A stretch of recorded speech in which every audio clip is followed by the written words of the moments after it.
So if you feel that you are stupid for loving him, this is for you. Just hear me out. You are not stupid for loving him. Loving someone and investing in them doesn't make you foolish. It makes you human. It means you were brave enough to be open, to hope, to give your heart. That is not stupidity, it's courage.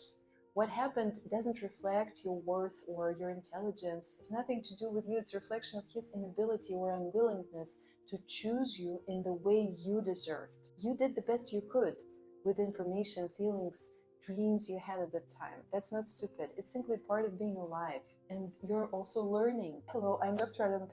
I'm a researcher and a therapist, and for the last several decades, I've been working with my clients, helping them to find love and also to cope with loss of love. And today I want to talk to you about this feeling when you feel like he's or she was the only one and you will never love again. You will, and I want to tell you how it will happen. So instead of seeing it as I was stupid to love and invest in someone who didn't choose me, you can say, I was strong enough to love fully even when it was uncertain. I was courageous enough to invest in someone because I believed in love. And now I'm wise enough to see that I deserve someone who will also invest fully in me. When you hold it that way, the story shifts. It's no longer about you making a mistake. It's about you proving your capacity for love and learning how to direct that love toward people who truly honor it. Well, you can think of it as a stepping stone. This experience wasn't wasted. It taught you something about what you want, what are your needs, what are your desires, and what you will never accept again.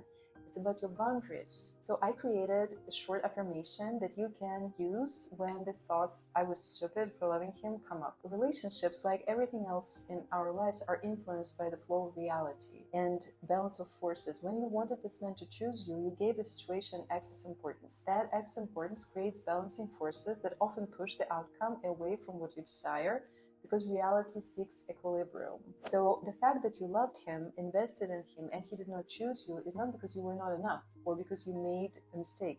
It's because your life and his life did not align into a single common script. Because people can love each other and still not be together because their energy is moving in different directions. Reality has infinite variations. You're not stupid. You simply stood at a crossroads where your vector did not merge with his. And if you keep forcing, you would have only created more resistance. So the right partner, the one on your life track, will appear effortlessly when you let go of excess importance, when you return to yourself, to your center. So the reasons you and that man cannot be together are not because you failed.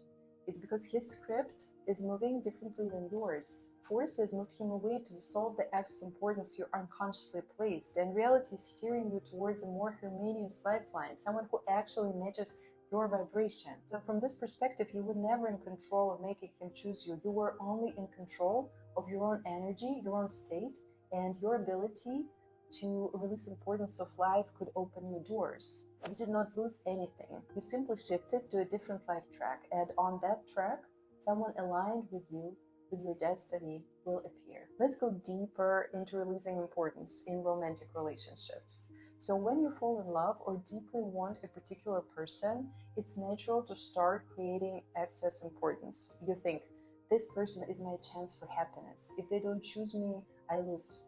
If I lose, I'll be devastated. You become anxious. You start worrying a lot. So the moment you inflate that importance, you shift out of balance. In terms of surfing of reality, you're attaching huge weight to one outcome. So what does release importance mean in love? Well, first of all, you need to stop worshiping the outcome. Love doesn't need to be about making this one person be with me. The more you idolize them, the more you raise the stakes, then the reality will push back. Releasing importance means it would be wonderful if it works, but if not, I remain whole. Life has endless paths for me. Anyway, you need to shift from need to preference. So want but do not need. You can prefer to be with someone, enjoy their presence, and love them without attaching survival or worth to it. You need to have this inner freedom, and it makes you magnetic. Recognize abundance of variance. In the space of variations, it's Vadim Zeland's, the author of Transurfing, a reality term. There are countless possibilities of people who will love you, respect you, align with you. Releasing importance means trusting that life has multiple tracks where you're fulfilled, not just this one. You need to stay centered in yourself. When importance is high, Your inner world revolves around this person, their texts, their moods, their choices. Releasing importance is gently bringing the energy back to yourself. Love flows through you, not from them. It flows through you. And balance love with detachment. It's not about becoming cold or, of course, refusing to care. It's about holding love lightly, like water in your hands.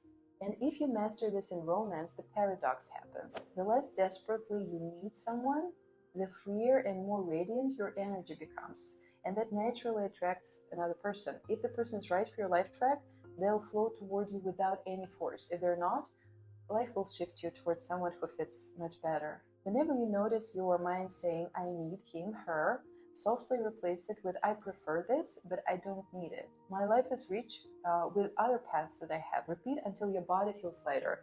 And that lightness is the signal that importance is dropping. So let's step fully into that vision. Right now, it feels like one door closed, but in transurfing terms, you're standing in a hall of doors. The mistake most of us make is staring so hard at the one door that is shut, so we forget that the hall is infinite. So here's what's true. In the space of variations, there are countless versions of your life where you are loved, cherished, and seen. Not by just one man, but by many possible men. Each represents a different script and different energy. Some of them are gentle, some are playful, adventurous, some bring deep intellectual conversations, others bring fire, passion. Reality has already written thousands of possible combinations where your emotional, physical, intellectual, and social needs are fully met. So think about this. You have already met men in your life who gave you part of what you wanted, maybe emotional closeness, attraction there, stimulating conversations with another man. That means these qualities exist in real people. The universe is simply waiting to align them in one person who can give you the full spectrum. So think about it. Humanity has how much? 9 billion people? Even if like 0.0001%, fits you, there are thousands of partners worldwide. It's abundant. The right men are not rare. What's rare is the alignment. And alignment happens when you're no longer clinging to what doesn't serve you, when you've released importance and allow reality to steer you smoothly. You're not stuck with this one man or nothing. That's just your mind's illusion created by importance. In reality, love is not scarce. Love is like oxygen everywhere, waiting to flow in when you stop holding your breath. And here's the paradox. When you truly believe in abundance, you don't need any one particular man. That relaxed, radiant state makes you far more magnetic. Men who are emotionally present, physically attracted, intellectually curious, socially alive will naturally gravitate towards you because your energy will feel free, not needy. There are many men who will satisfy your emotional needs and many men who will satisfy your physical needs, intellectual needs, and social needs. And this is not fantasy. This is reality's abundance, waiting for you once you stop giving excess importance to the one who did not choose you. Imagine standing in the center of a vast garden. The man you wanted was one flower, beautiful, yes, but around you are endless blooms, roses, lilies, orchids. So many flowers. When you release your fixation on the one, your eyes open to the many.